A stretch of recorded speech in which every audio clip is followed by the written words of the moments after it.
Hey, all you happy lost souls. How y'all doing out there? I want to say thank you all. And if you just found the channel, please check out the myriad of content ranging from original music, discussions on a crazy artifact collection found along streams in southeastern Pennsylvania, along with a beautiful rough gemstone collection. Uh, as I share my hobbies with all of you and try to share knowledge and find knowledge. Um, this one is going to be a happy lost soul going down a rabbit hole, huh? And we're going to talk about something I never really got into, and it's the pyramids and some of the other um, insane megalithic constructions. Some of the constructions in South America and across across the entire continent, and then um, even in North America, even though it's just completely glazed over, there are more unknown stone dolems, circles, structures, passage tombs, mounds, Neolithic walls, and structures and hill forts dotting the entire Northeast, running all through Pennsylvania, parts of Jersey, even down and through Delaware, and then tons of them up through New York, and Massachusetts is probably the all up through New England is probably the Mecca. Maine, um, structures exactly the same as over in Neolithic Doggerland, what is now the UK. We're talking like Stonehenge age and older. But what's my feeling on this? Well, my feeling on it is that they're probably much older. And I feel as though they were um, part of a global network of um, machines, essentially, especially places like Stonehenge and Serpent's Mound and um, these other unknown stone structures that probably had a lot to do with navigation on a global level. And I think it goes back to the same time that we were using bigger blocks to build. And we had a mastery and knowledge of stone that we can't replicate or fathom today. And it's got every expert scratching their head and putting up videos. But I've always said that the most obvious answer is bigger blocks means bigger people. And if you want to get down to logics, there were times on our planet where an armadillo was the size of a Volkswagen, and there were megafauna everywhere, massive three-toed sloths the size of modern-day elephants, these herds of mammoths, these woolly buffaloes and rhinos, boars and hog-faced bears and cave bears and saber-toothed tigers and cave lions and North American lion. Like one of the craziest killing machines. A couple times larger and more ferocious than a modern lion.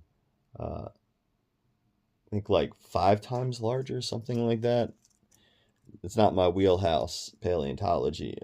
I'm just touching upon this because what if there was a human like or a hominid species that was alive that we just don't have a fossil record of, or we're covering up the fossil record of, that existed in the conditions on the Earth were such that there was more oxygen, there was a larger greenhouse effect, and things grew larger exponentially.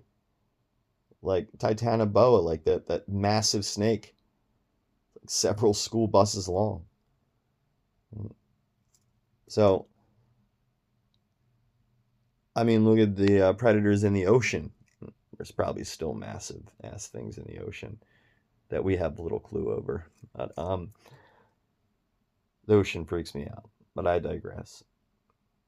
Anyways, the logical answer to me is that building style was chosen because it wasn't that difficult. We work with blocks that are relative in size to us. So if logically we look at these massive structures built with absolute mastery and precision, all calculating the shape and size of the earth and the speed of light, calculating lie lines in this natural energy grid, calculating the seasons, these crazy monuments that acted as measuring devices, prediction machines, navigation tools, clocks. Perhaps the pyramids were some type of energy producing machine, some sort of generator of energy, some power plant, not nuclear, but most likely electrical, using similar premises to Nikola Tesla in more contemporary times,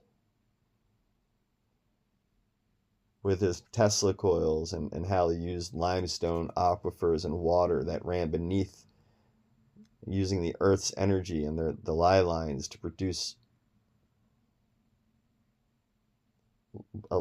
unlimited wireless energy. Perhaps these massive human-like giants had way bigger brains and had other abilities, perhaps unlocking things that we predict or hypothesize that we may one day be able to do, like telepathy or mind reading, or manipulation of physical matter with the mind. Perhaps these ancient stories of these super intelligent giants in the Irish folklore and English folklore that had specific names and they were given specific sizes, massive, 30, 50, 100 foot high. Well, let's just suppose that everything's gone along fine, and then blam, some crazy event happens. Some solar radiation or storm or solar flare event, or some mass contact event from an asteroid or meteorite or comet. Something comes and devastates everything. And wiped out almost all of the giants, but not all of them. Some of them were still around. And over time, their numbers shrunk. They bred into the human population, which is probably where the stories of Genesis come from. In those days, there were still great men. The sons of God came into the daughters of man and produced offspring. It's very explicit, called the Nephilim, who are these massive giant creatures. Maybe the story is there's these massive godlike giants that took a liking to, our people's women, and they bred, and there were some weird hybrids that happened from this. Maybe the remnants of those hybrids were expressed in the giants of the biblical time period, like Goliath and Golak or Gol, and the Atacons.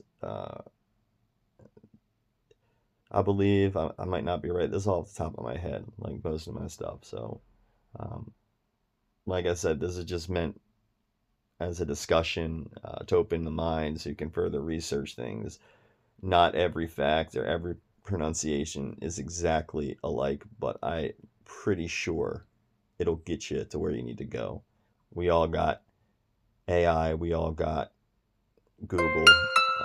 My intention is simply to give you something to ask it. But anyway, that's my feeling.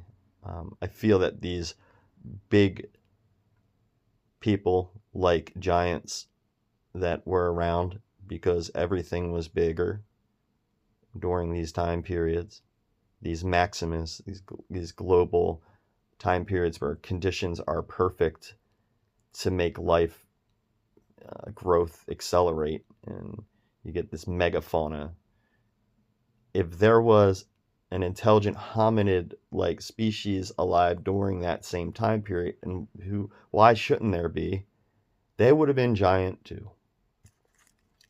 An armadillo was the size of a Volkswagen. Just do the scale up.